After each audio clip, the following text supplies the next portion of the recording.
Então, boa tarde, né? Sejam todas e todos e todes bem-vindos, né, a esse seminário do Departamento de Educação aqui da UFSCar, né?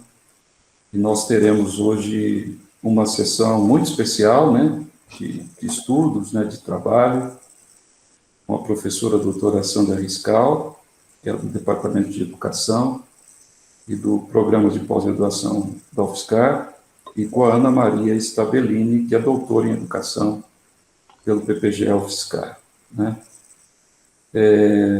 Essas duas apresentações, né, elas fazem parte de pesquisas, tanto de pós-doutorado da professora Sandra, como de doutorado sanduíche da Ana Maria, realizada na escola, né, de estudos em ciências sociais, Paris, na França, né, sob a supervisão do Michel Levy, né? Então, as duas tiveram, né, essa experiência, que me parece que foi uma experiência muito rica, né, em termos de intercâmbio, né, em termos de estudos, né, e elas terão a oportunidade aqui, né, que também é um dos compromissos que nós temos no Departamento de Educação, que é socializar as pesquisas, né? Mais do que realizar as pesquisas, é importante a gente socializar para que outras pessoas possam ter acesso a um material e, ao mesmo tempo, a reflexões que foram trabalhadas, né, no âmbito de um projeto de pesquisa, né? Então, eu queria apresentar, então, formalmente, né, a temática, né, em algumas breves palavras sobre a professora Sandra, né? A professora Sandra Riscal, né, que é professora do Departamento de Educação e do Programa de Pós-Graduação em Educação da UFSCar, atualmente é a coordenadora, né, do programa.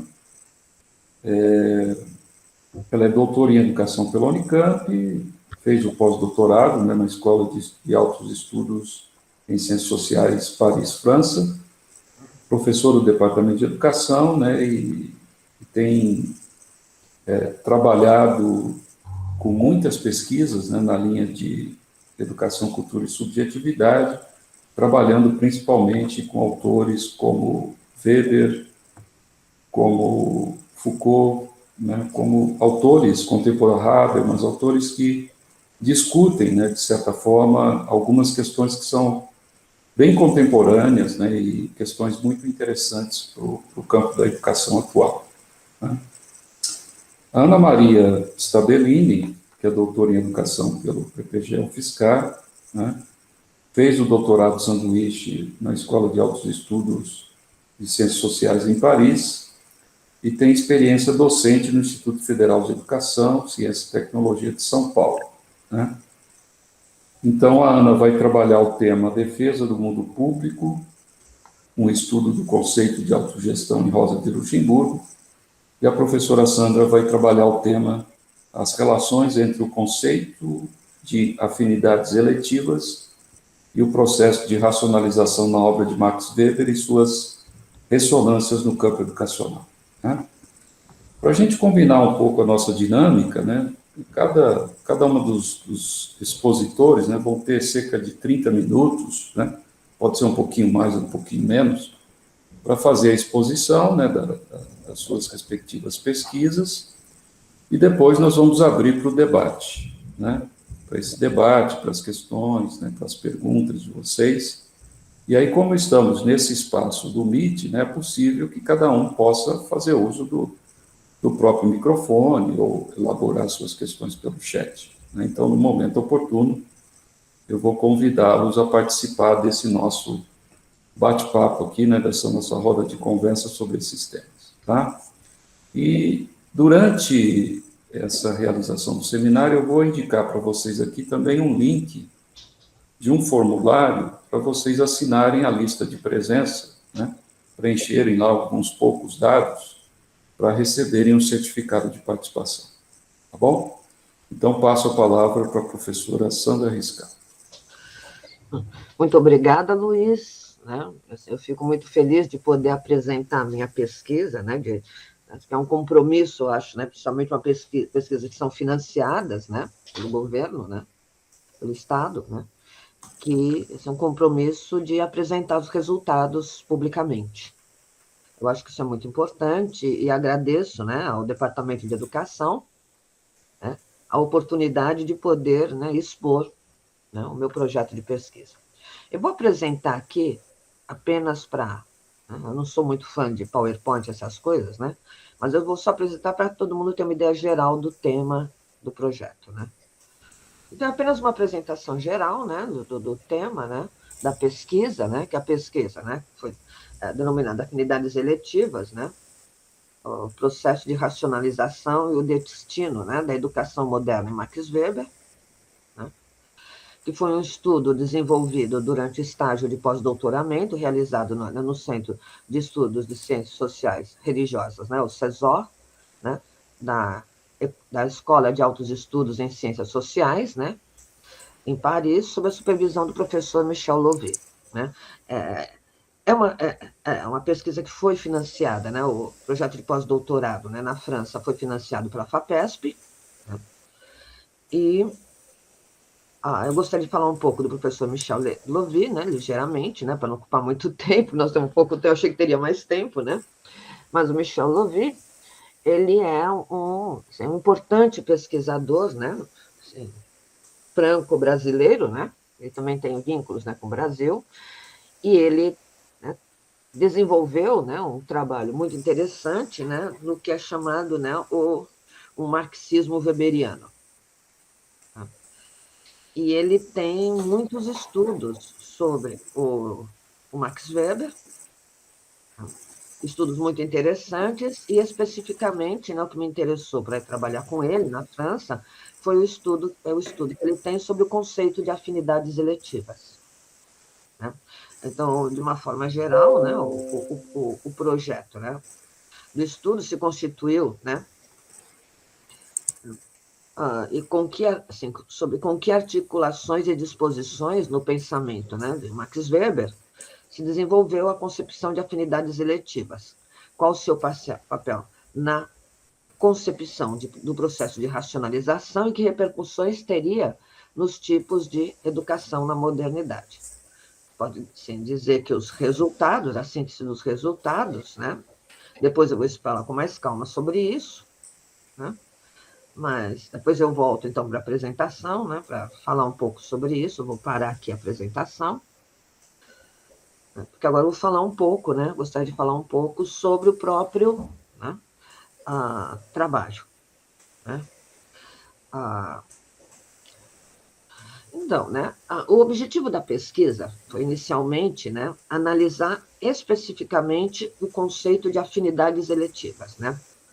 É um conceito, né, que é, assim, em alemão, né, é o Wahlverwandtschaft, né, e das primeiras intenções da pesquisa era estabelecer em que medida esse conceito de afinidades eletivas teria um papel metodológico, né, no pensamento weberiano, em particular, né, na forma como Max Weber compreende o processo de racionalização.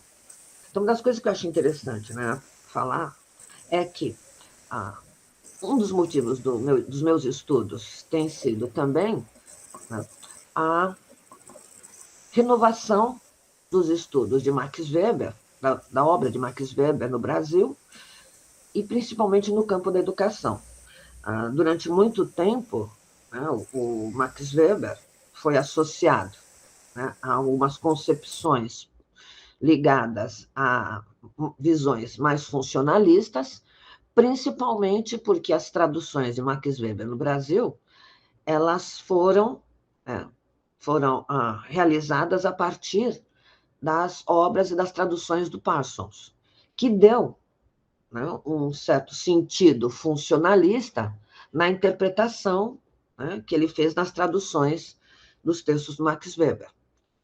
E isso, né, durante muito tempo, né, assim, em vários países, não apenas no Brasil, né, assim, muitos autores franceses, né, têm estudado isso, né. Eu tive a oportunidade, né, de ver esses estudos na França, né, uma revisão da interpretação das obras de Max Weber, né? E isso tem sido possível com a reorganização das obras de Max Weber, né, realizadas por um grupo de especialistas em Weber, que estão fazendo, né, novas edições, né, em alemão. É um grupo na Alemanha, é um grande grupo de autores, assim, de vários países do mundo, alguns, assim, conhecidíssimos, né, como o Mommsen, né, o Schulurter, entre outros, né, que estão trazendo, né, um novo significado por meio dessa revisão das obras de Max Weber. E é interessante porque algumas das obras a obra que era considerada mais importante no Max Weber era a conhecidíssima, né, como o Economia e Sociedade, que é uma obra que hoje, né, né, com a revisão das obras de Max Weber, se sabe que, na verdade, foram textos, né, que foram juntados pela esposa do Weber em um mesmo livro, alguns deles ainda, né, em estado de rascunho, praticamente, né, e que deu um sentido totalmente distinto daquele que possivelmente, né, o Weber teria tentado, né, quereria dar à sua obra. E hoje em dia, né, já os estudos mais, né, recentes de Weber, né, têm focado e considerado como a principal obra de Weber os ensaios sobre sociologia das religiões, né, que o Weber, né, conseguiu publicar 3 volumes, né? Ele publicou, inclusive, nesses 3 volumes no ano da sua morte, 1920. Né? Ele morreu em 1920, na época, né, a pandemia, né? Ele morreu da gripe espanhola, a pandemia da época, né?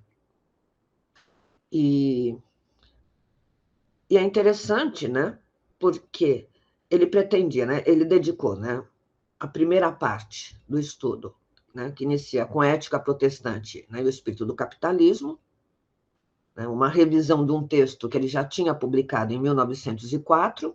Ele faz uma revisão, e esse texto é o texto que dá início, né, a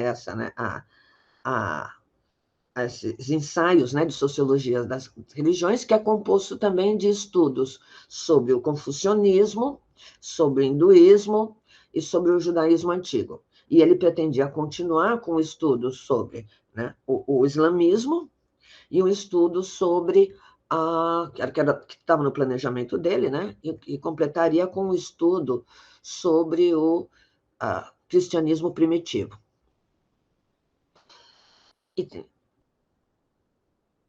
O centro da obra de Weber, hoje, né, é concebido como um estudo sobre o desenvolvimento do processo de racionalização no Ocidente, né, e que parte da seguinte pergunta: por que é que no Ocidente, e especificamente e somente no Ocidente, né, ocorreu o desenvolvimento de um determinado tipo específico de racionalidade, né, que teria início no final da Idade Média, e que levou, né, especificamente ao desenvolvimento de uma concepção de economia baseada no cálculo, que se propagou por todas as esferas da vida.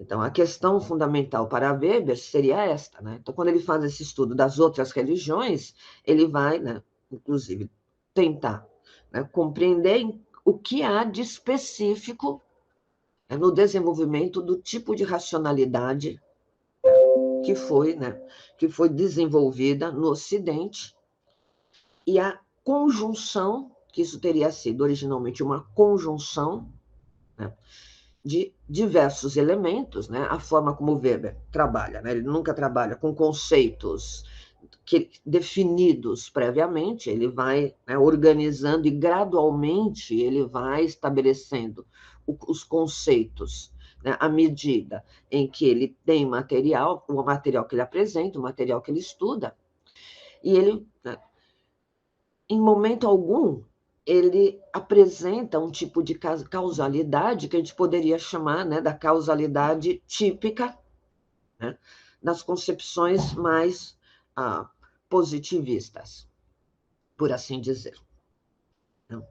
Então, ele pretende, né, demonstrar, né, o Weber pretendia demonstrar em sua obra que teriam ocorrido afinidades eletivas entre determinadas disposições presentes no mundo, determinadas concepções de vida, concepções de mundo, concepções culturais, que teriam permitido a propagação desse tipo de processo de racionalização.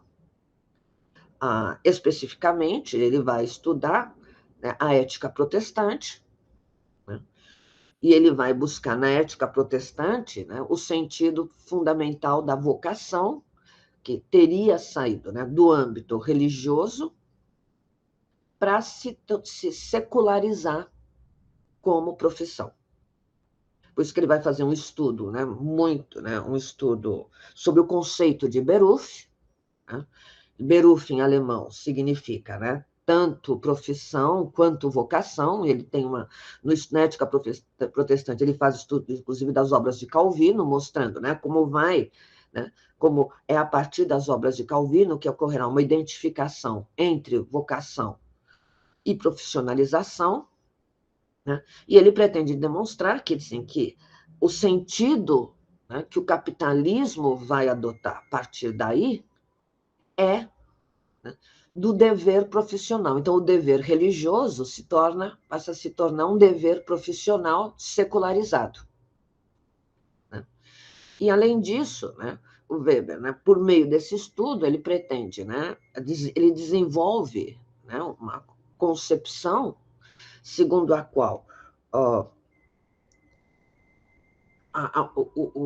o cálculo capitalista, né, teria sido potencializado com as concepções presentes, né, na ética protestante, uma vez, né, que essa ética ela pregava, por um lado, né, uma sese absoluta que se baseava na ideia de que você tem que trabalhar, né, e que o trabalho, né, é uma demonstração da graça, né? Ou seja, a graça, né, que seria algo que o homem não sabe se ele tem, mas que ele, por meio do trabalho, ele pode, né, por meio do trabalho, perceber a si próprio como alguém que faz do trabalho a graça, a obra de Deus. E eu estou fazendo um resumo bem geral, né, porque a coisa é bem mais complexa, né? E o meu estudo ele vai, né, se realizar tentando aprofundar, de um lado, esse conceito de afinidades eletivas, né, que permite, né, para Weber o esclarecimento de uma relação particular entre as orientações da conduta de vida do protestantismo, principalmente da sese protestante, e das formas de organização econômica capitalista, o que teria potencializado, portanto, um tipo de racionalidade baseada no cálculo, né, e que teria, na educação para a especialização, né, sua forma, né, específica de orientação educacional. Então, eu parto da seguinte hipótese, né, de que o conceito de afinidades eletivas, né, constituiria um conceito que, para além de ser apenas um articulador e operatório, né, um operador na concepção do processo de racionalização presente nas diferentes culturas, ele conduz a novas possibilidades metodológicas, porque ele imprime uma nova percepção do próprio processo de causalidade, que deixa de ser aquela causalidade nomológica, fundada em regras gerais e necessárias, e constitui um novo padrão de de enunciação conceitual, né, que permite a apreensão de múltiplas determinações presentes em uma cultura. Então, ao invés de dizer, por exemplo, né, o marxismo clássico, típico, pretende, né, que o capitalismo, né, na infraestrutura, teria determinado, né, as formas de pensamento protestante na superestrutura. O Weber não vai nessa direção. Ele diz que não, que você tinha, né, percepções, né, naquele tempo, diversas possibilidades e percepções concorrentes, mas que a afinidade entre a ética protestante e o capitalismo em ascensão, principalmente dos primeiros capitalistas ali do século XVI, que ainda estava, né, em formação, né, o encontro, né, destas duas concepções teria permitido se constituir uma nova percepção de mundo, que seria, né, essa concepção do capitalismo voltado para o trabalho, para a organização do trabalho, né, e principalmente, né, na adesão cega, praticamente cega, né, do protestante como um trabalhador profissional. Essa visão teria sido secularizada gradualmente, né, e teria sido responsável, entre outras coisas, pelo processo de burocratização da esfera do trabalho e de todas as esferas da vida.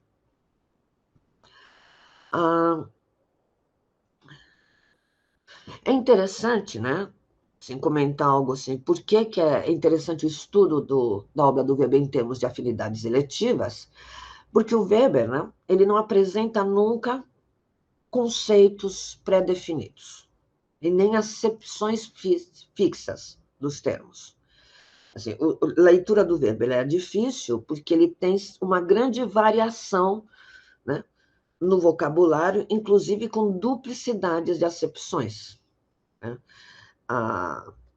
Ele concebe a própria obra, né, a sua escrita, quase que como uma composição musical, como uma obra barroca. Ele tem um estudo muito interessante sobre a sociologia da música e sobre o processo de racionalização da música, né?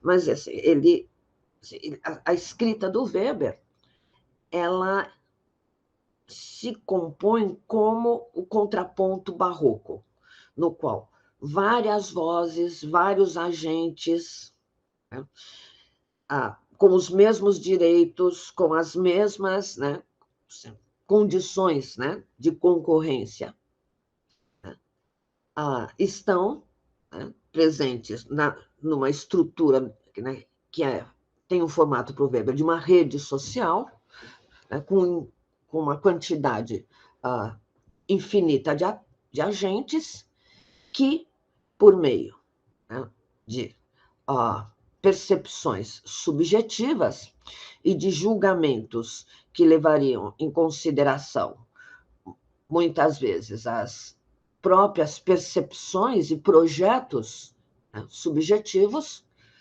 né, que teriam como escolha estas outras disposições presentes no mundo.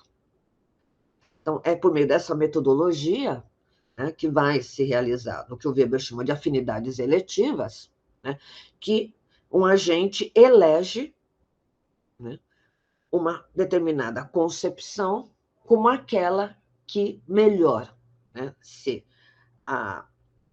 condizeria com a sua percepção do mundo. Daí a possibilidade de encontro da ética protestante com o capitalismo em ascensão.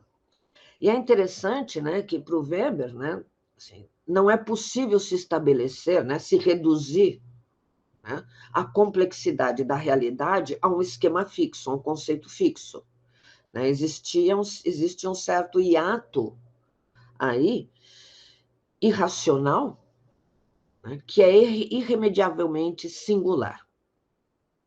Enquanto que o conceito, quando você elabora o conceito, ele é necessariamente abstrato e geral. Então, os conceitos não dão jamais conta dessa multiplicidade dos sentidos que são, para Weber, subjetivamente orientados, né, e que definem o que ele vai chamar de estilos de vida, que muitas vezes podem entrar em conflito. Isso depende, portanto, da escolha subjetiva individual. Bom, em relação ao conceito de afinidades eletivas, ele é retirado de uma obra do Goethe, que tem, né, um romance do Goethe, que é Afinidades Eletivas, e o Michel Louvi faz um estudo sobre isso, né, em um livro, né, dedicado exatamente ao estudo das afinidades, em um texto dedicado ao estudo das afinidades eletivas, né, e assim, não vem ao caso aqui discutir o próprio romance, né, mas o termo afinidade eletiva, né, o Goethe teria retirado da alquimia. É um texto, é um termo, né, presente na alquimia, que você encontra, né, em textos da alquimia do século XIII, né, e é interessante, né, que a presença desse termo na obra do Weber levou muitas vezes a alguns tradutores ou mesmo estudiosos a considerá-lo algo lateral, né, algo sem não se dedicarem muito ao significado da presença do termo, né, afinidade eletiva. O Michel Louvi ele identifica, né, pelo menos 10 registros distintos do conceito de afinidade eletiva nas obras do Weber, o que demonstra que não é apenas um termo ocasional, ou assim como alguns diriam, né, uma forma de ilustração, de tornar o texto mais literário, mas que ele teria, sim, ele corresponderia a uma recusa da concepção analítica de causalidade, né, e que seria, né, poderia ser melhor compreendido como uma espécie de adequação, né, de escolhas, que se adequam umas às outras. Isso, portanto, né, significa uma percepção diferente, metodologicamente distinta, da própria forma como se articulariam, né, as diferentes percepções de mundo, percepções culturais, né, numa realidade social.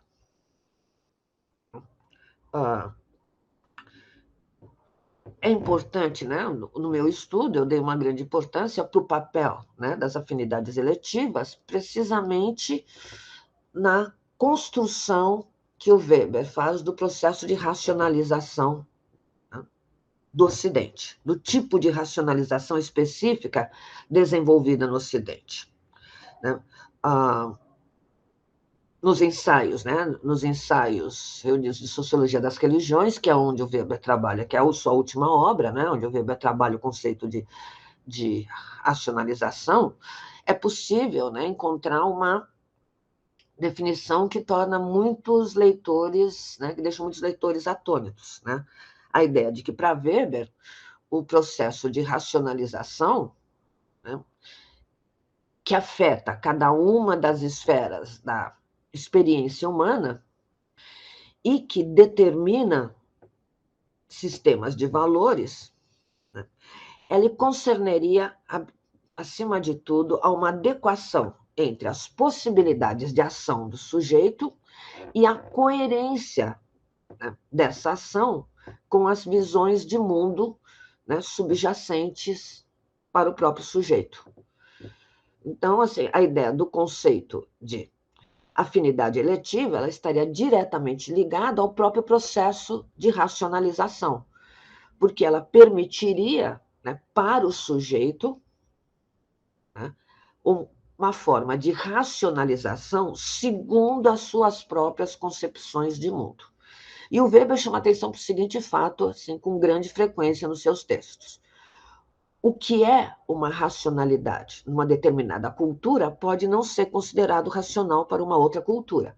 O que pode ser racional para um determinado sujeito pode não ser racional para um outro sujeito. Portanto, né, não existiria para Weber um conceito de racionalidade ou de racionalização, né, universal e invariável.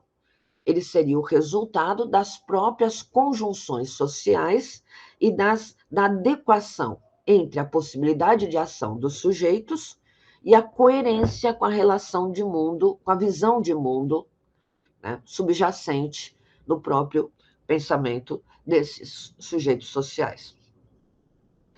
Então, por isso, o processo de racionalização ele pode ser compreendido em diferentes registros, e existiriam, né, racionalizações distintas nas diversas esferas da vida, e ocorrendo, né, racionalizações diferentes nas diversas civilizações.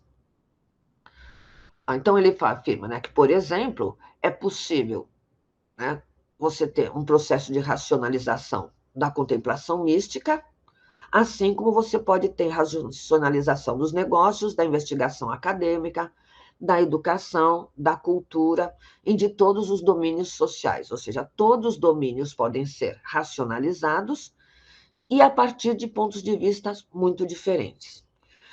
O que leva o Weber à seguinte indagação, né? Como, né, no Ocidente se, né, chegou à propagação de um tipo de processo de racionalização que se tornou, né, que passou a ser concebido como universal, como a única forma de racionalidade possível, e que teria na sua base a própria concepção de cálculo racional, que teria desenvolvido na racionalidade capitalista. Né? O Marcuse, né, tem um estudo muito interessante sobre o processo de racionalização do Max Weber, né? E ele conclui, né, que esse processo de racionalização, tal como é compreendido pelo Max Weber, ele acaba, né, se constituindo, né, por meio do protestantismo, né, daquela adequação do protestantismo ao capitalismo, uma subordinação à técnica, né, e determinando um tipo de racionalidade especificamente capitalista, né, que se torna a única, né, que se passa a ser concebida como a única forma de racionalidade possível, negando todas as outras formas de racionalidade, né, e que, né, é muito interessante, né, porque o Marx chama atenção para algo que o Weber, né, que muitas vezes não se percebe, né, nos escritos do Weber, que o Weber chega à conclusão que o próprio processo de dominação, tal como foi, né, como uma espécie de consequência, né, daquele projeto original, né, da adequação do protestantismo ao capitalismo, ele acabou, né, gerando um processo de dominação e de submissão, né, que ia muito além daquilo que estava na esfera, né, pretendida pelo protestantismo originalmente. Então, é muito interessante, né, porque assim, o Weber vai constatar que o desenvolvimento da racionalidade capitalista, que busca, né, um conceito de razão racional, principalmente a razão das luzes, ele se torna intrinsecamente irracional, né, porque o próprio desenvolvimento dessa racionalidade, ela só se torna possível por meio da dominação do homem e da natureza. Então, assim, essa razão, ela se torna irracional, né? Outro conceito que eu não vai dar muito tempo de eu trabalhar aqui, né, é o que está ligado a esse processo de racionalização, que é o processo de desencantamento do mundo, né, que é um resultado, inclusive, né, da ascese intramundana, quer dizer, dessa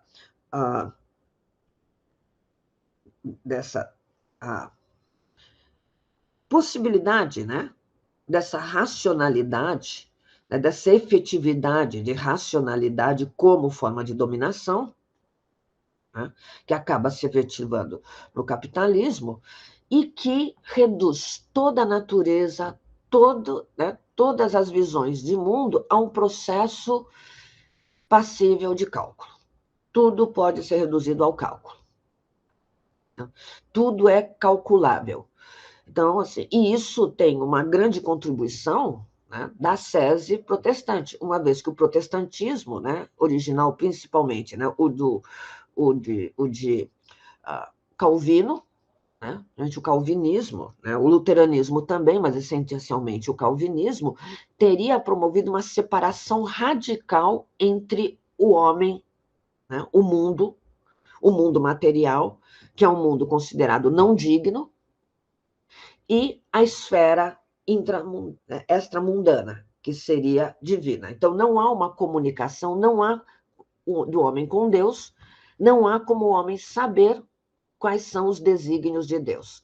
Então, o homem se sente solitário no mundo, ele é abandonado num mundo no qual ele apenas pode trabalhar e apenas por meio do trabalho é que ele vai realizar a vontade de Deus. Não há outra forma. E esse trabalho é um trabalho, né, invariavelmente, de transformação do mundo, né, de desenvolvimento de instrumentais técnicos, né, para, né, aquilo que seria a realização dos desejos e da obra de Deus neste mundo. Então, isso constitui para o Weber o ápice de um processo de racionalização que também é um processo de desencantamento do mundo. Né, porque são, né, ele comentou, no catolicismo original ainda existia alguma certa magia, as pessoas rezavam para santos, né, as igrejas eram povoadas de santos, se fazia promessas, né. Agora, no protestantismo isso já é totalmente eliminado, não há mais qualquer possibilidade de contato ou de acordo ou de encantamento, né, no mundo. Não existe mais a possibilidade, como você tinha, por exemplo, que o Weber chama de o jardim encantado, né? Que era os momentos em que na civilização, né, nas diversas culturas, né, civilizações, né, o homem estava diretamente ligado no mundo, ao mundo, e o mundo era mágico. Se acreditava, né, que a natureza estava viva e o homem poderia, né, por meio de rezas ou por meio, né, de determinadas coisas, saber os desígnios da natureza e lidar com este mundo.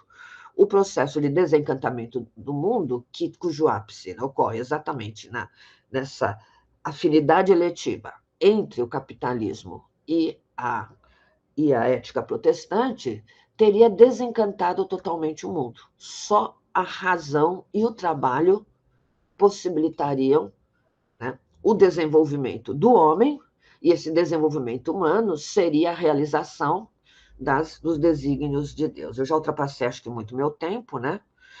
Então, por enquanto, eu vou ficar por aqui. Tá? E, né, Obrigado, Sandra. acho que, né, deu para ter uma ideia, né? Deu. Você passou não muito, viu? Passou uns 10 minutinhos só. Tá ótimo. Dá para a gente ter uma ideia. Depois, acho que na hora do debate, a gente pode compreensível, né? Se ficou muito retomar. compreensível, né? Porque é difícil resumir, né? Sim, sim. Mas depois, na hora do debate, a gente pode aprofundar alguma coisa, né? Legal. Bom, então eu vou passar a palavra então para a Ana, né, que vai fazer sua apresentação sobre a defesa do mundo público, né, um estudo do conceito de autogestão em Roger de Luxemburgo, né? A Ana, só para lembrar, que chegou depois, ela é doutora em educação pelo PPGE-UFSCar, né, e eu tive satisfação de participar da banca de doutorado dela. Obrigado, viu, Ana? Eu gostaria de agradecer, né, ao convite para estar aqui hoje, agradecer à professora Sandra, que me orientou durante essa tese de doutorado, que eu vou compartilhar hoje com vocês, o resultado da pesquisa. Agradeço também ao professor Luiz Roberto pela mediação da mesa. E, bom, o que eu venho compartilhar hoje com vocês o título da apresentação de hoje é A Defesa do Mundo Público, um estudo do conceito de autogestão em Rosa Luxemburgo. Então, eu vou compartilhar um pouco com vocês da trajetória da minha pesquisa, como que ela se desenrolou. Bom, eu fiz a minha pesquisa de doutorado no PPGE, sob orientação da professora Sandra, e o título da tese, né, no final assim, do trabalho, ficou O Mundo Público, Autogestão em Rosa Luxemburgo, uma análise do movimento de ocupação das escolas dos Estado de São Paulo, em 2015. Então, no decorrer da pesquisa, muito também por conta dos acontecimentos que, né, nós vivenciamos nesse período, o movimento de ocupação das escolas se tornou também parte importante do trabalho.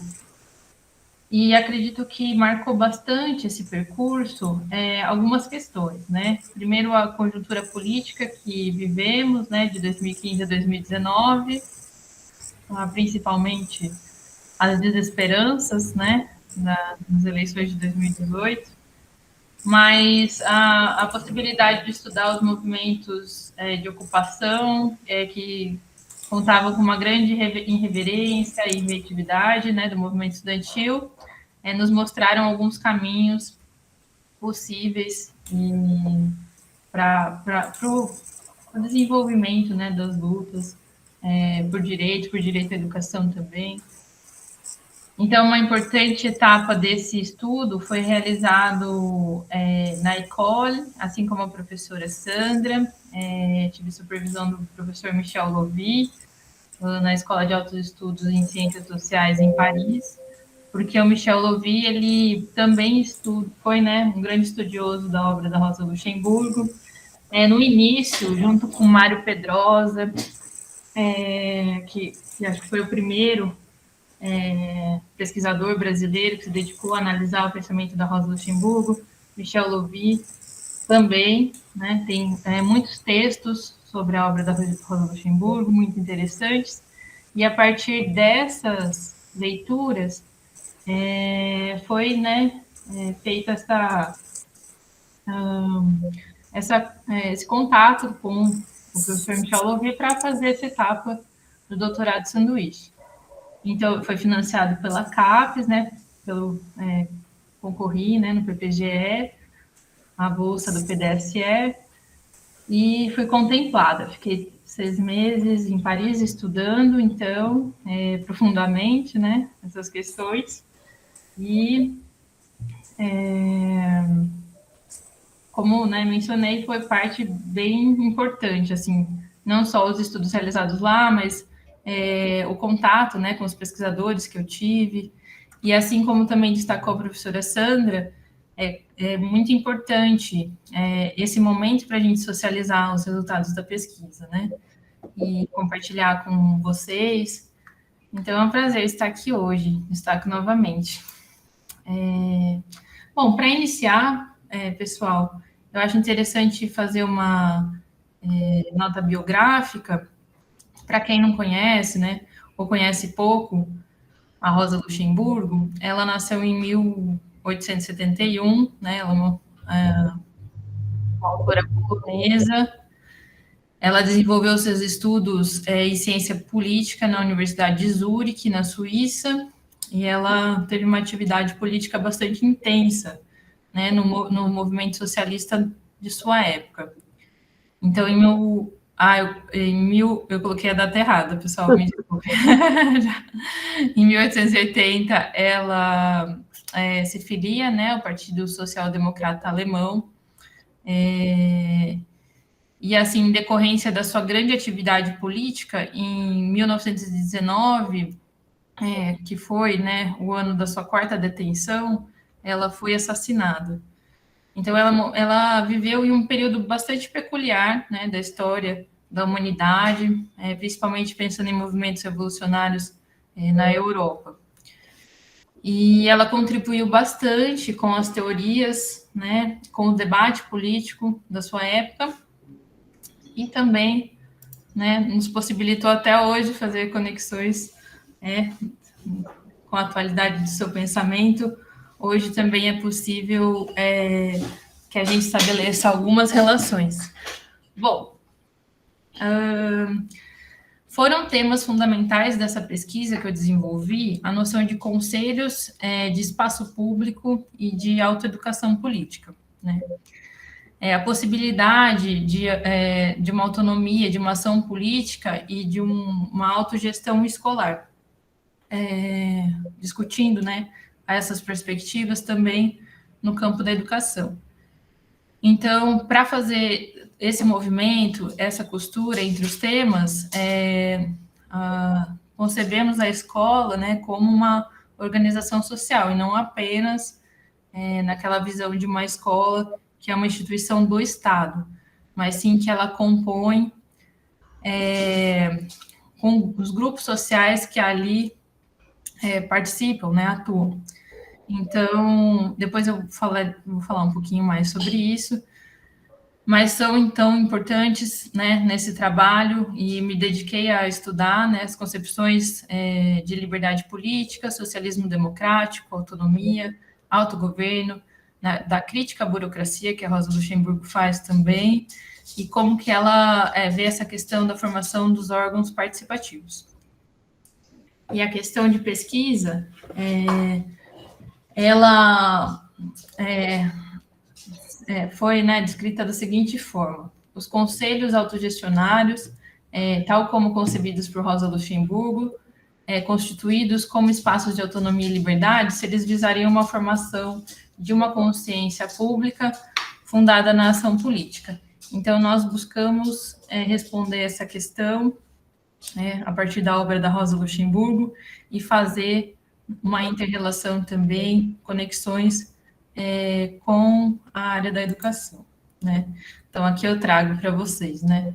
Na educação, nos voltamos a analisar a experiência autogestionária das ocupações, o processo de democratização das escolas públicas, né, que são temas centrais, a gestão democrática da educação, então, também é um tema que tange, né, a pesquisa, e a formação de conselhos escolares participativos como propulsores de uma educação política.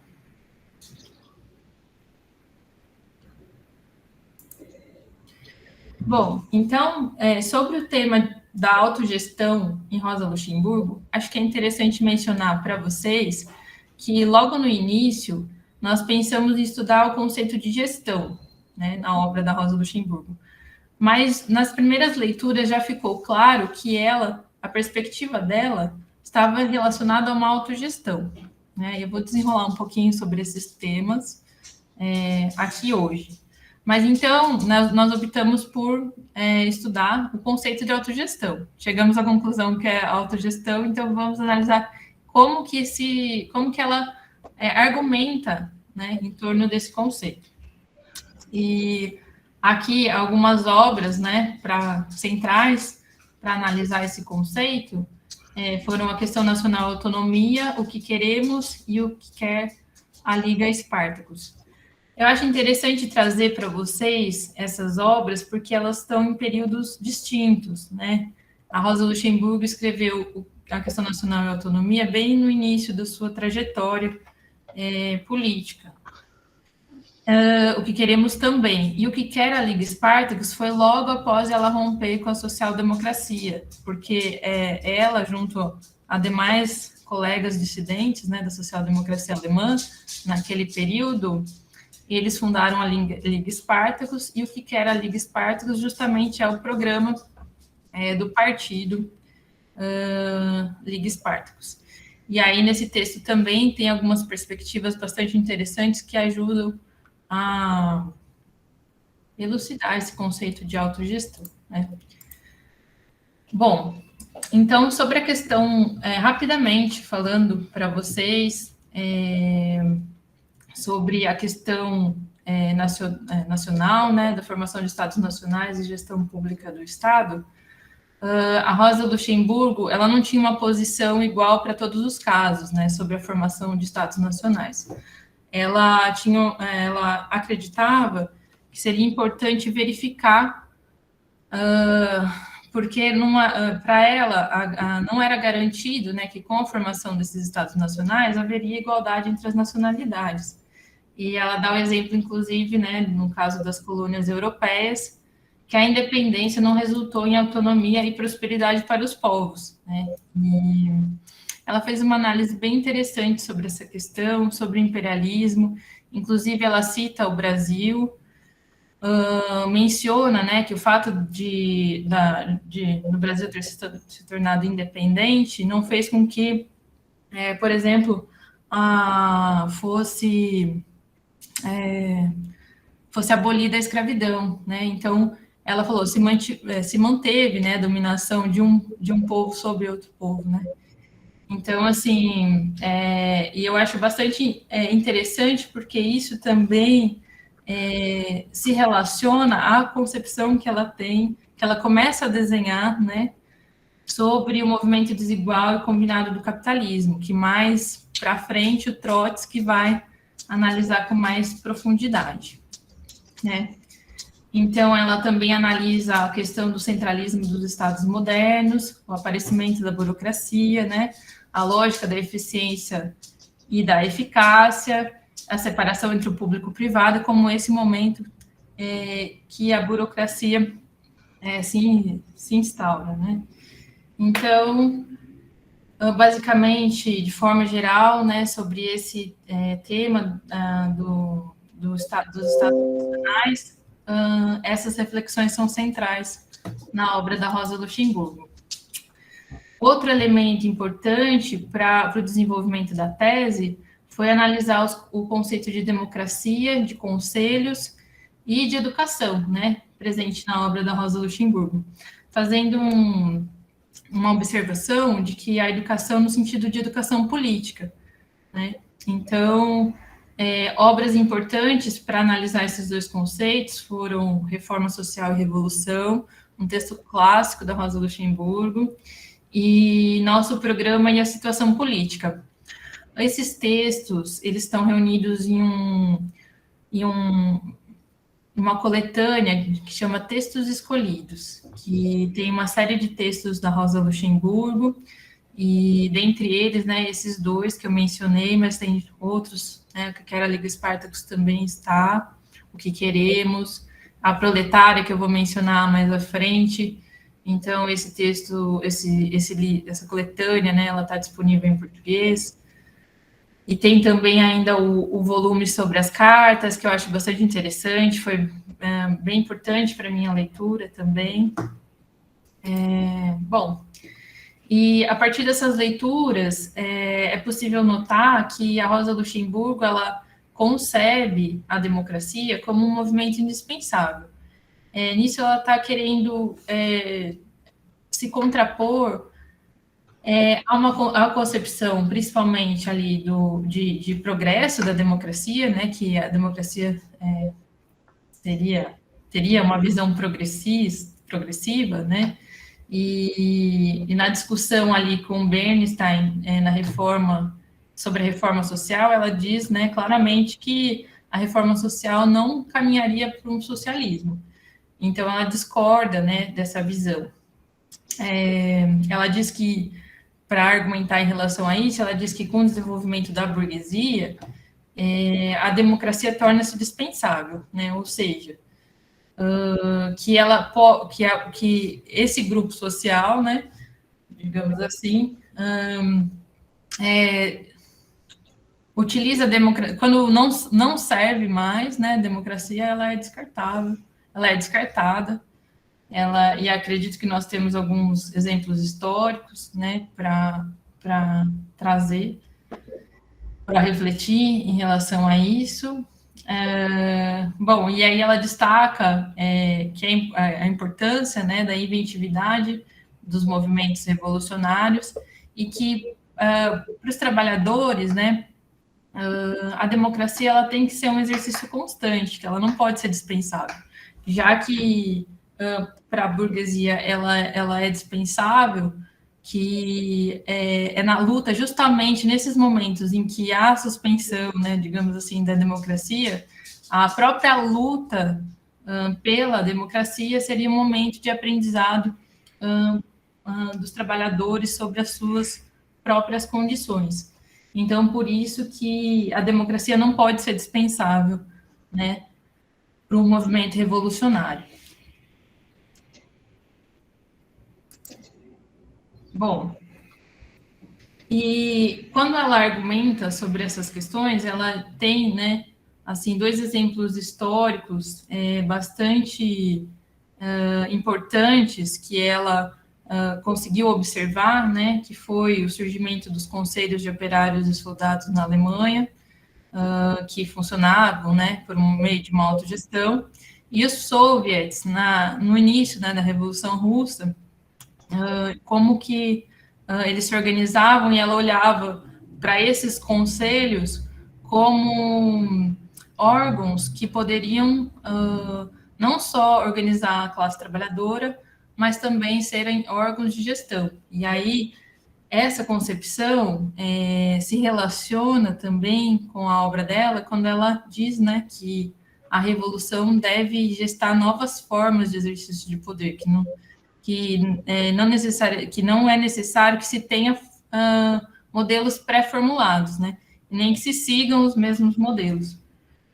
E aí é possível também estabelecer essa relação, a crítica que ela faz à formação dos estados nacionais, como uma continuidade da mesma lógica, né?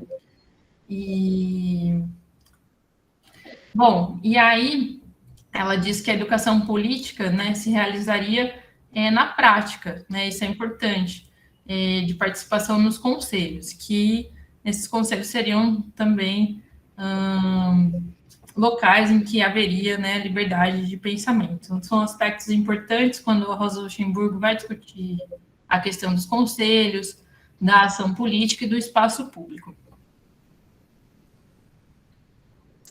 Bom, e aí...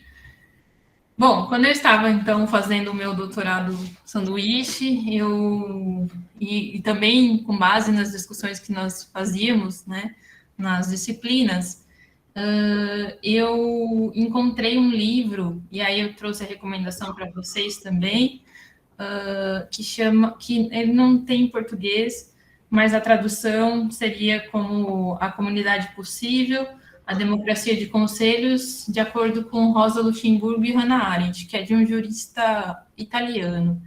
Ele chama Rogério de Alessandro, né? E aí ele traz algumas convergências entre o pensamento dessas duas autoras, né?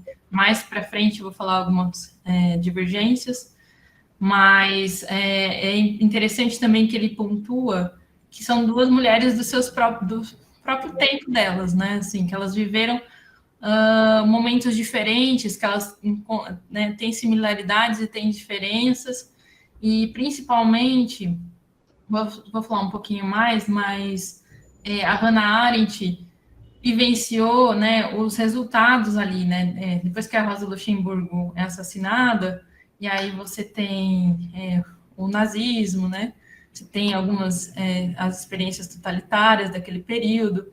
Então, a Rosa Luxemburgo, a Hannah Arendt, ela pega esse momento completamente diferente dos desdobramentos já, né? Então, por isso também é importante situar as autoras, né, para verificar essas questões, né?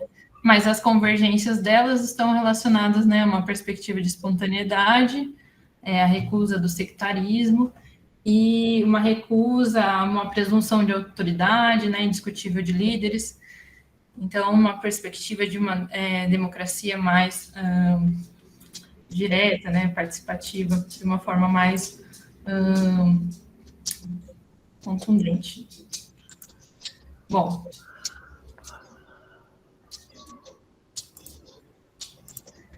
e aí outra questão, né, que surge no decorrer da pesquisa é sobre a relação da Rosa Luxemburgo com o movimento anarquista. E aí é uma questão também bastante polêmica, e porque a Rosa Luxemburgo, né, no seu tempo, não se identificava com o movimento anarquista, né? Pelo contrário, ela tecia inúmeras críticas, né?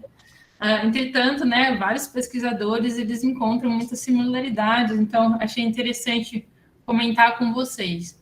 Inclusive, o Michel Louvi também tem um livro, e aí eu separei aqui até para mostrar, e escrevi aqui para vocês, né, que chama Afinidades Revolucionárias, Nossas Estrelas Vermelhas e Negras, por uma solidariedade entre marxistas e libertários. Que o Michel Louvi escreveu junto com o Olivier Besancenot, e tem um capítulo aqui sobre a Rosa Luxemburgo, né, e sobre essas questões. Então, para quem quiser discutir pesquisar um pouquinho mais, verificar algumas informações, acho bastante interessante as pontuações que ele faz, né? Então, aí dando sequência aqui aos estudos que foram realizados, aí trazendo mais ainda, né, para o campo da educação, da gestão e estabelecendo essa conexão com a obra da Rosa Luxemburgo, tem uma frase também dela que ela diz, né, eles, no caso ela está querendo dizer os trabalhadores, são educados quando eles passam a ação. E aí, para trazer assim, com ênfase para vocês, que é uma perspectiva de educação baseada na ação política, né? E aí, como eu mencionei anteriormente, essa questão da escola como grupo social foi a partir de um escrito, de um livro, né, do Antônio Cândido, que traz essa concepção, né, de escola permeada, né, também por diferentes grupos que atuam e modificam também, né, suas relações ali. Então, é importante essa concepção para o desenrolar, né, da argumentação. Bom, e aí destaco novamente, né, o que a Rosa já mencionava, sobre a importância dos movimentos revolucionários para organizar outras possibilidades de gestão. E aí, para a Rosa, a evolução está relacionada à criação de uma forma completamente nova de exercício de poder, e eu destaco a filosofia da praxis também, que também o Michel Louvi, né, identifica como o fio condutor da obra da Rosa Luxemburgo. Bom, pessoal, e aí, na educação, né, a questão dos conselhos. A gestão democrática, né, está previsto na legislação brasileira e a instituição dos conselhos também. Porém, né, essa operacionalização se mostrou com algumas dificuldades, né? Principalmente porque há diferentes compreensões que passam também por uma noção de gestão democrática e gestão empresarial, e também no decorrer, né, da implementação dos conselhos, essa participação, como que se daria essa participação, a compreensão disso, né, foi um pouco complexa, né? Muitas vezes a gente vê, né, os diretores como os presidentes do conselho, pouca participação, pouca adesão, muitas vezes confusão, né, entre os conselhos e outros órgãos ali da escola. Então, isso também também tem relação com uma visão de educação como serviço ou como direito público, e essa disputa, né, que há nesse campo. Então, também foram motivadores, né, para a gente pensar essa questão da gestão democrática da escola, como que esses conselhos que são instituídos na escola, eles funcionam ou não funcionam, e como que poderia ocorrer, né, uma participação mais ativa nessa instância de participação mesmo, né?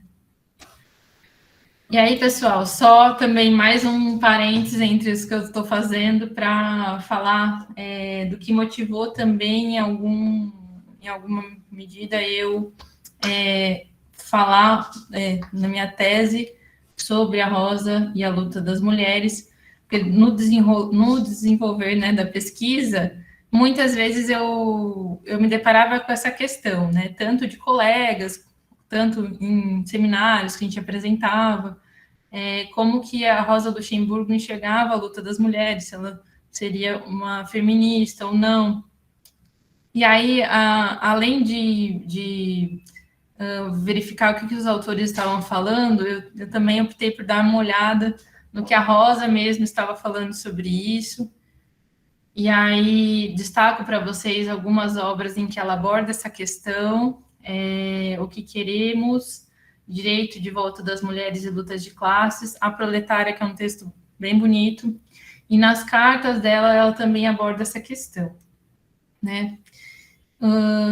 E para Rosa Luxemburgo, eu acho que está... Deixa eu ver se está aqui, ó. Ela defende a participação das mulheres na vida política, né, o direito ao voto, lembrando que, né, que a gente tem que sempre contextualizar em relação ao tempo que ela estava vivendo. Como ela era um dos únicos nomes ali dos debates sobre o socialismo em sua época, e como o tema passou, né, pela questão do sufrágio universal. Então, elas estavam em outras discussões, né?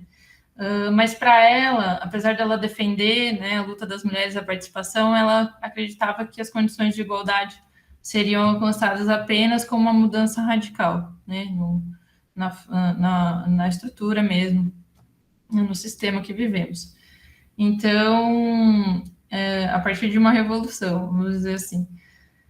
Então, por isso, muitas vezes é questionado, né, se ela teria uma compreensão. Eu diria que sim, né, mas que ela reconhecia a importância da luta pelos direitos. Eu acho que isso é muito fundamental na obra da Rosa Luxemburgo, de começo ao fim, né, não só das mulheres, né, mas em relação a condições de igualdade, ela colocava, né, a discussão num patamar aí na Revolução. E aí, eu discuti também um pouquinho sobre a Rosa Luxemburgo e a Hannah Arendt, as concepções delas de ação e revolução. E aí, eu trouxe nesse momento, quando eu discuto a luta das mulheres, porque são duas autoras, né, mulheres de tempos distintos, mas que se dedicaram a analisar essas duas questões, né? E aí apresentei para vocês algumas convergências, e as divergências estão relacionadas justamente à questão que eu pontuei, né? Que para Hannah Arendt a revolução seria uma revolução política, e para Rosa Luxemburgo essa revolução seria uma revolução social. Bom, a Hannah Arendt aí atenta às questões do totalitarismo, né? Que marca bastante a sua obra.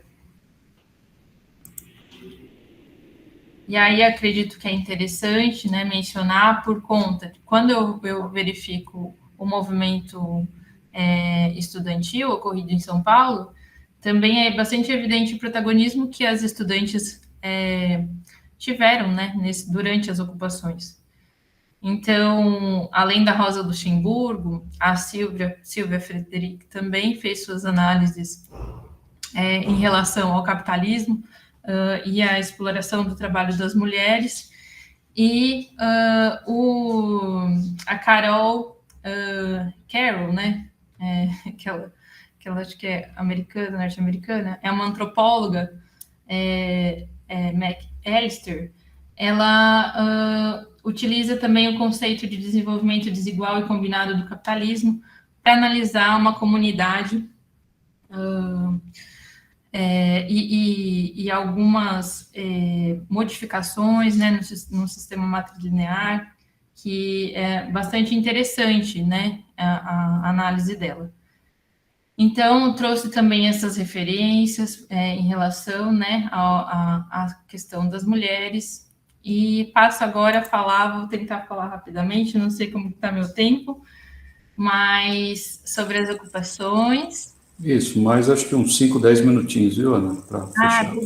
Obrigada. Bom, sobre as ocupações, Ocupar e Resistir, né, o movimento dos secundaristas, Estado de São Paulo. Bom, aí, durante o meu estudo, eu faço, né, uma descrição de como ocorreu. Aqui eu trouxe algumas frases que elas foram utilizadas por mim para falar desses momentos, que elas estão presentes, as duas primeiras frases são parte de um funk que foi feito pelos estudantes, né? Inclusive, por curiosidade, né? O nome dos autores é MC Foice e Martelo. Eles fizeram umas músicas bastante interessantes, né, sobre essa questão. Então, uma crítica, né, no período da reorganização, eles chamaram de reorganização, né, do fechamento de escolas. Por essa motivação, houve um pouco diálogo, né, do governo Alckmin na época. E aí a resposta dos estudantes, né? O cara fecha a escola e abre cela, não estou nem entendendo, tio. Então, assim, a crítica que os estudantes fizeram e o movimento de ocupação foi muito potente, né? Para elucidar também os problemas vivenciados, né, na educação. E aí denunciando a falta de diálogo, né, da gestão com os estudantes e com que eles, com suas próprias vontades, né, porque se opuseram muitas vezes a fechar a escola, protegendo mesmo. Não, a escola, ela tem uma função muito importante aqui para a gente não quer que feche, né. Então, dezenas de protestos, inovações nas formas de protesto, né? Fechamento das grandes avenidas em São Paulo. Então ficou famosa aquela foto, né? Que muitas vezes as estudantes pegavam carteiros e colocavam nas ruas. Então elas conseguiram mobilizar a opinião pública, os estudantes e as estudantes, né? Conseguiram mobilizar a opinião pública de forma a impactar, inclusive, na eleição seguinte, né, que o Alckmin, de lavada, né, não só por isso, né, temos outros elementos aí na conjuntura política, que ajuda a elucidar um pouco mais o que aconteceu, mas também foi uma grande derrota, né. E aí destaco também a questão do Mal Educado, que foi um coletivo que ajudou na organização, fazendo também a ponte entre o que acontecia no Chile, traduzindo as cartilhas que eles utilizavam lá e ajudando, né, na mobilização e na organização desses estudantes, né. O que aconteceu foi que os estudantes ocupando as escolas se organizaram, né, em autogestão e tocaram, né, a ocupação por muitos e muitos dias.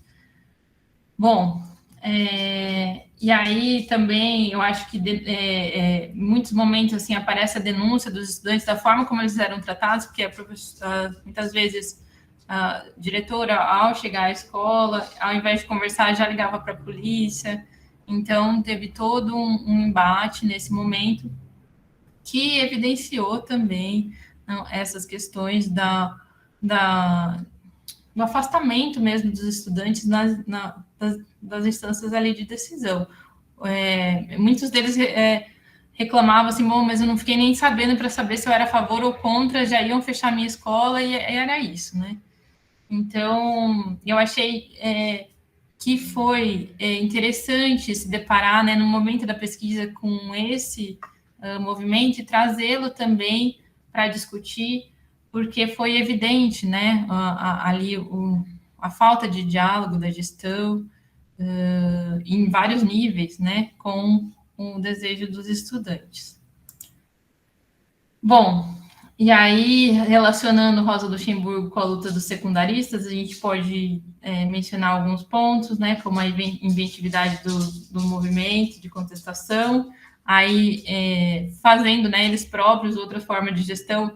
Era também bastante interessante, bom, descobri uma sala aqui onde tinha todos os materiais, né, que estavam guardados e nós não sabíamos, então os estudantes passaram a fazer mais parte daquela escola do que anteriormente, né, num movimento de ocupação, num momento, né, em que foi possível que eles realizassem ali a gestão da própria escola. Destaca o protagonismo feminino também nas ocupações, que ficou bastante evidente, a participação democrática deles, né, sempre reunidos em assembleias, numa perspectiva de autogestão. E aí eu trouxe também uma reflexão do Plettenberg, acho que é para fechar, só tenho umas dicas para vocês, mas que ele fala, né, que a possibilidade de desvincular o saber e o poder está justamente nos processos de democratização da escola. Então, como que essa questão é ainda atual e muito importante.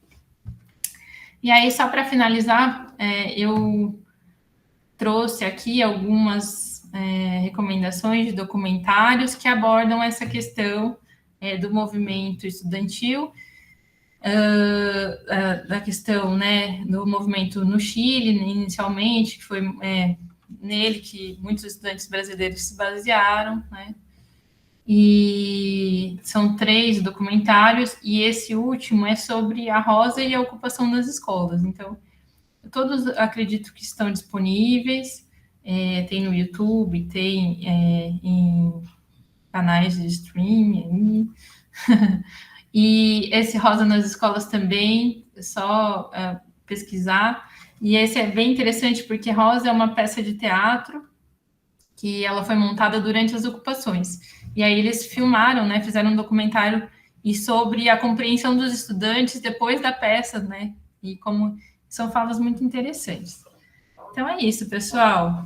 Espero não ter passado muito tempo também e agradeço muito a atenção de vocês. Muito obrigado, Ana. Pesquisa muito interessante, né? Algumas questões aí atuais, né? Para a gente pensar essa questão, sobretudo da gestão, né? De uma possível gestão democrática na escola, né? E agora, então, vou abrir para as participações, né? Para o debate, né? Então, vocês podem participar de 2 maneiras, tá?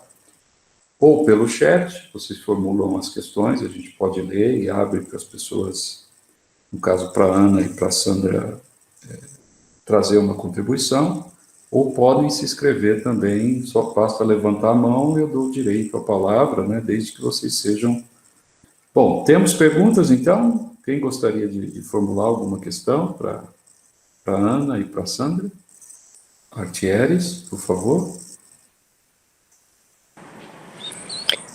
Antes de tudo, parabéns aí para Ana Maria, para a Sandra, né, pelas investigações, muito bacana compartilhar, né, o resultado com o grupo.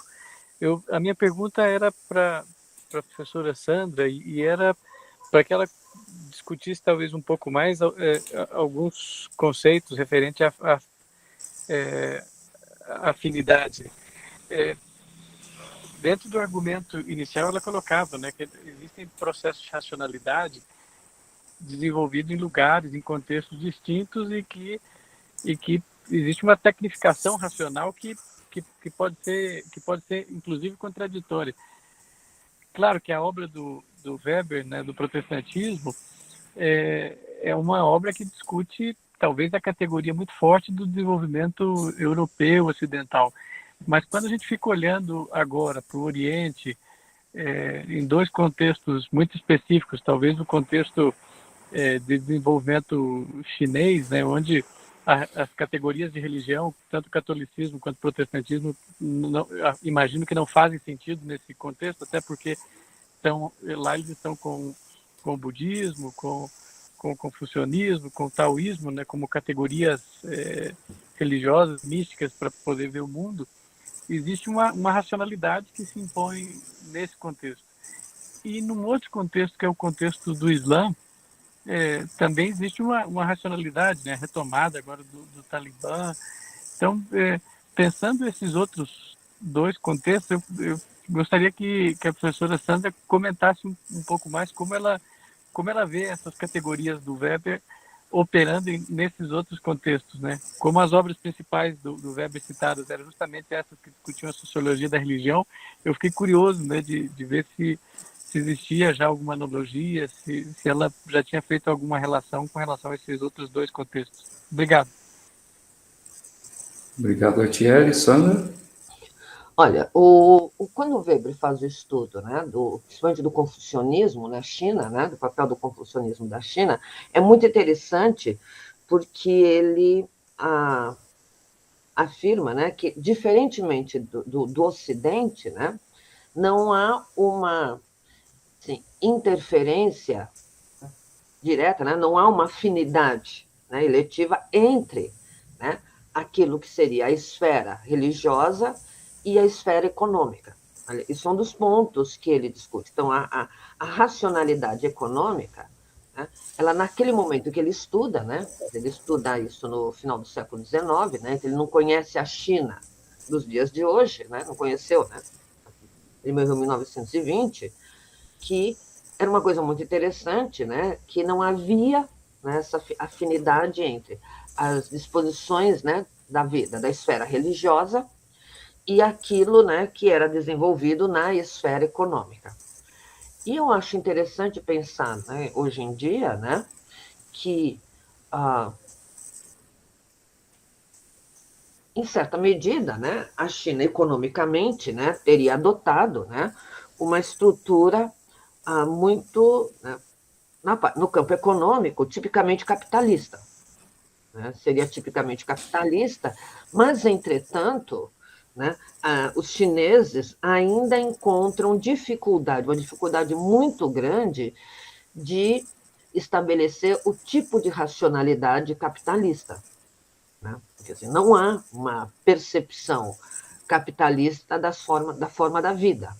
Né? A vida, assim, dos chineses permanece, né, vinculada a uma esfera religiosa que se afasta da concepção, né, que a gente poderia dizer, né, do Estado, né, do Estado chinês, que, em certa medida, né, embora se diga comunista, ele tem uma percepção de racionalidade econômica tipicamente capitalista.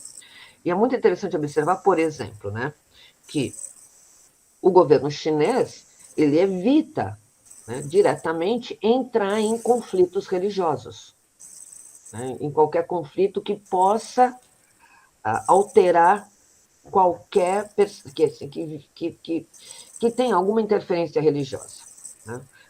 Por exemplo, né, eu vi há um tempo atrás, né, um documentário sobre a descoberta, né, há um tempo atrás, quando ocorreu, né, já há algum tempo atrás, daqueles soldados, né, aquelas estátuas dos soldados chineses, né, que estavam num túmulo, né, e que se sabe que ali teria, né, mais coisas que poderiam ser exploradas, mas que não são exploradas porque existe uma crença local de que aquele lugar, né, teria ainda ali a vida, né, de uma certa forma, né, pós-vida, do imperador, do antigo imperador.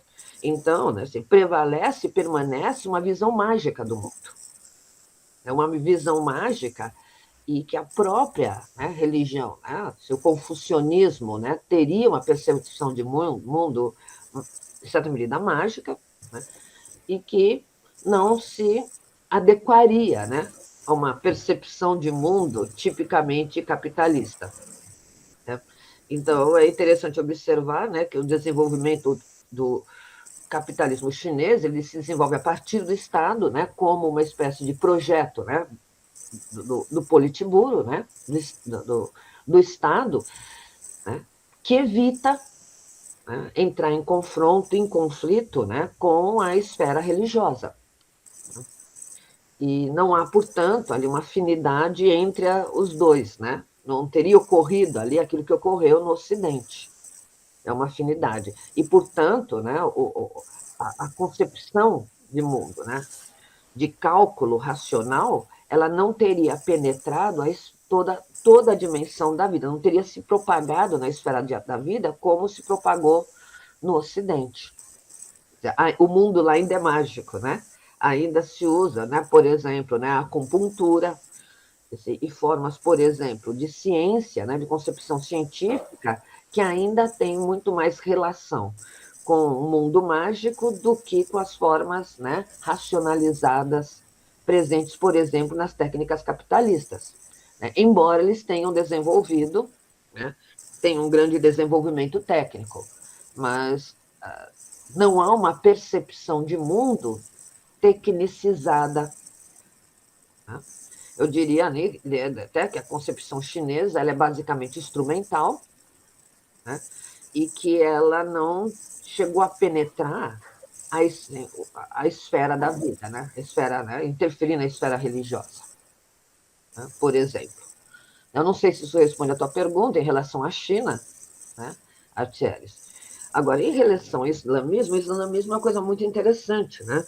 Porque você falou, por exemplo, né, do Estado Islâmico, né, ou da Al-Qaeda, que são formas radicais, né, do islamismo, né, que não correspondem, né, à concepção. Né? O islamismo, né, desde o momento, né, em que o Maomé, né, estabelece, né, os princípios do islamismo, né, que estão no Alcorão, né, existiram várias interpretações, algumas interpretações, inclusive místicas, né, assim, da concepção do Islã. Né? Então, você tem sunitas, você tem, né, várias leituras distintas, né, e que, inclusive, são leituras, né, que estão muito distantes daquilo, por exemplo, que fala, né, do uso que é feito pelo Estado Islâmico. Né? Quer dizer, digamos, existiria ali uma radicalização, inclusive, da concepção, né, do islamismo, né, e da luta religiosa, né, aquela ideia, né, do Allah é grande, né, Allah Akbar, né, Allah é grande, como uma interpretação de que, né, isso significa que o mundo inteiro tem que ser islamizado, né, quando isso não é necessariamente a interpretação, né, que está presente no Alcorão. Né? Eu andei lendo, né, até comprei aqui, né, vocês verem, eu tenho me preocupado com isso, né, vocês têm uma ideia, né, eu comprei aqui, não sei se vocês conseguem ver, né, Alcorão. Oi? O Alcorão. Que bonito. É uma tradução. Edição bonita. É uma tradução. Oi? Uma edição bonita. É uma edição, não, é muito densa. Ela é elaborada foi uma tradução feita por um especialista, né, em árabe, né, do professor da USP, né, que se dedicou alguns anos a fazer isso, né, o doutor, né, assim como Helmi Nassar, né, e é muito interessante, né, porque eu fui ver, né, me interessei por ver, né, como é que né, as suras, né, as tais das suras, né, do Alcorão, e são muito bonitas, muito interessantes, né, e é uma visão absolutamente pacífica. Por outro lado, é interessante, eu gostaria de ver o que o Weber diria sobre isso, porque ele tem alguns, né, ao longo dos textos, tem algumas menções sobre o islamismo, existem autores, né, islâmicos que têm estudos sobre assim, a obra de Weber e o islamismo, né, como Weber, né, teria visto o islamismo, e é muito interessante, né, porque a visão do islamismo, na origem, o Maomé era um comerciante. Né? Ele era um comerciante, né, que viveu na Idade Média, no século VII, né? Século VII, final do século VIII, né? 7, 8, né? Depois de Cristo. E ele tem uma grande percepção econômica, né? Mas é uma percepção econômica que é permeada por uma ética, né? Que é uma ética própria do islamismo. Né?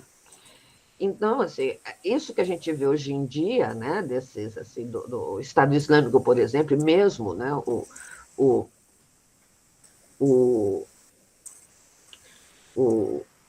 esqueci o nome, a Al-Qaeda, né, não seriam necessariamente, né, interpretações, né, seriam radicalizações, né, fundamentalistas, né, e que, por exemplo, né, você vê no Alcorão, né, questões, por exemplo, que a mulher é concebida, né? E o Maomé ele fala muito das suas filhas, das suas esposas, né? Do papel delas, da importância delas, que as mulheres eram vistas até com certo grau de igualdade. né, em relação aos homens, né? Não existia essa coisa que você tem hoje em dia, né? Embora, assim, elas deveriam cobrir a cabeça e tal, né? Tem, assim, uma visão, né? Mais, assim, pudica, né?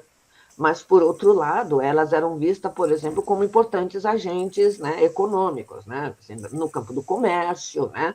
Como lideranças também. Então, muito diferente da interpretação radical que se tem hoje em dia, né?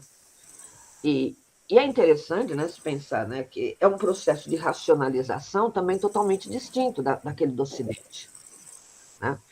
E eu me interessei muito, inclusive, para estudar algumas coisas sobre a questão do islamismo quando eu fui para a Turquia, né? Que é uma sociedade muito interessante, né?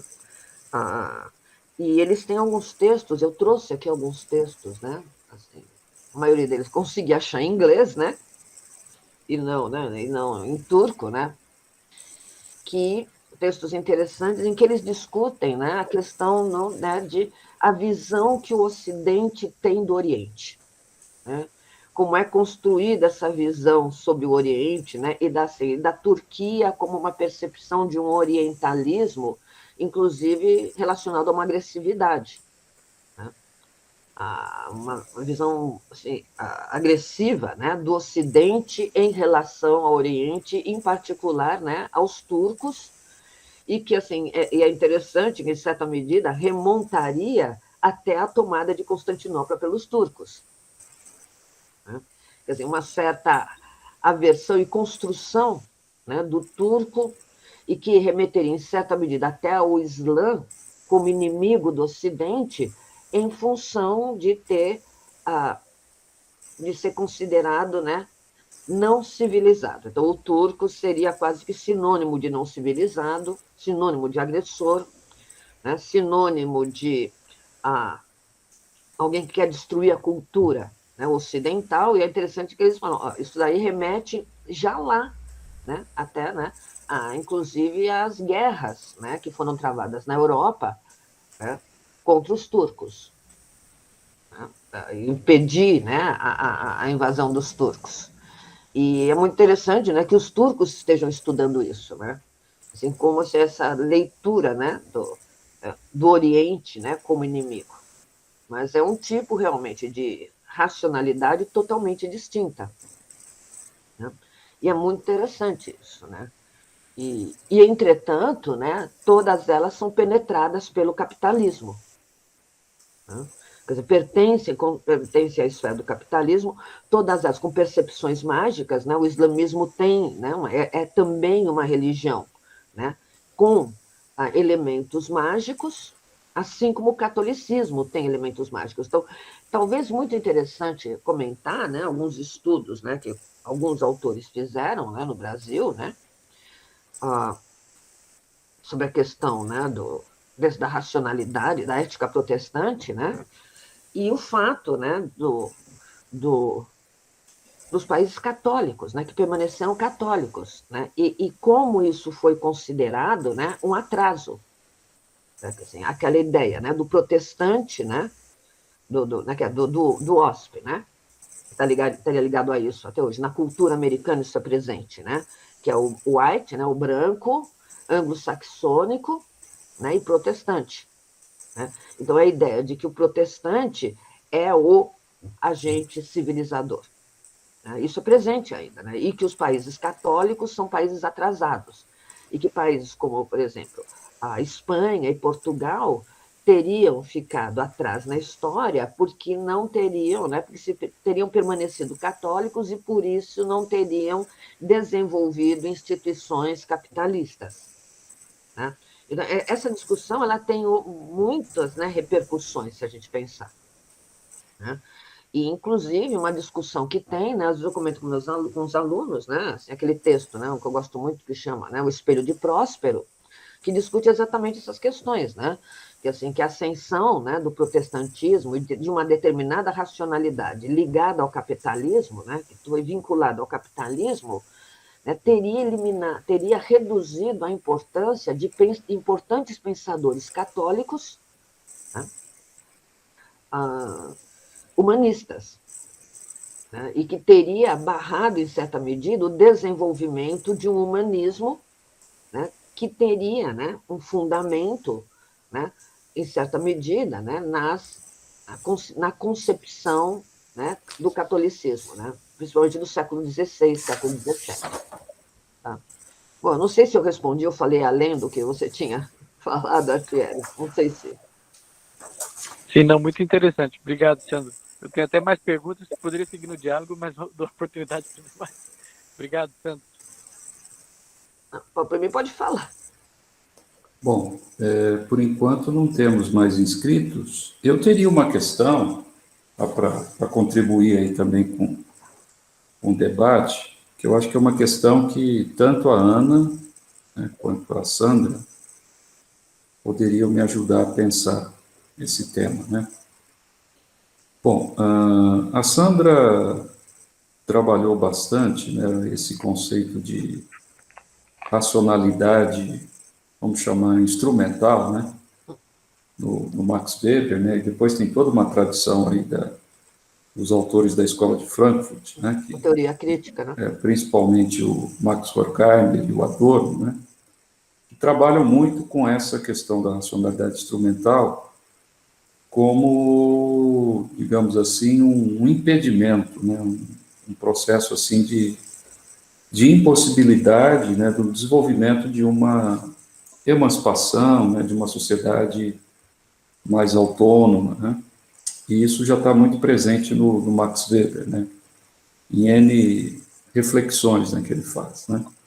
Eu estou querendo confrontar, né, esse conceito de racionalidade instrumental com as questões que foram levantadas pela Ana, né, que tem a ver com a questão da autogestão, né, e principalmente no momento em que a gente fala muito de gestão democrática na escola, de possibilidades de formação do cidadão crítico, etc. Então, como pensar, né, digamos assim, essa sociedade emancipada, democrática, né, capaz de autogestão, num contexto, né, em que ainda impera muito essa dimensão da racionalidade instrumental, né, principalmente nas escolas, nos currículos, né. Então, como pensar isso? Talvez se vocês pudessem nos ajudar a pensar essas questões.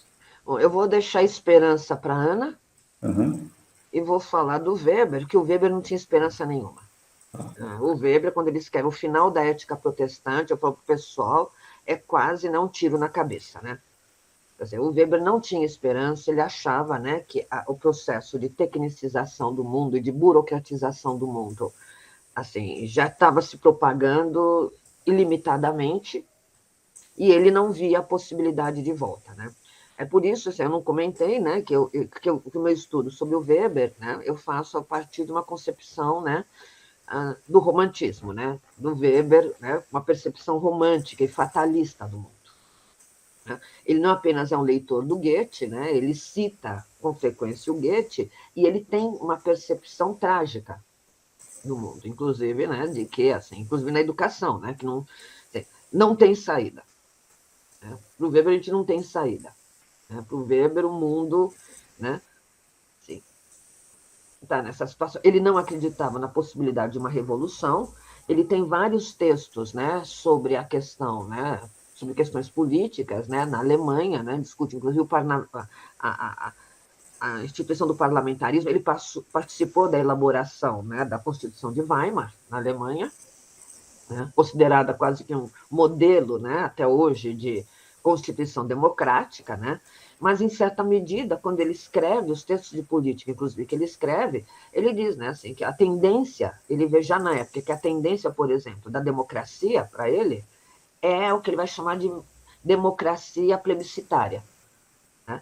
Assim, prevalecerem partidos políticos burocratizados, porque ele vai identificar a presença da burocratização também na política, nos processos políticos, nos partidos políticos, ele já via isso na época, né?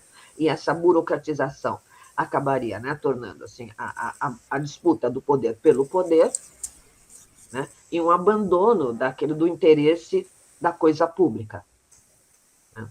Então, ele não tinha esperança, ele não tinha muita esperança, né, de uma democracia que... E ele comenta, né, assim, a democracia plebiscitária significa o seguinte, né, inclusive, né, que o eleitor só é importante na hora de votar. Né?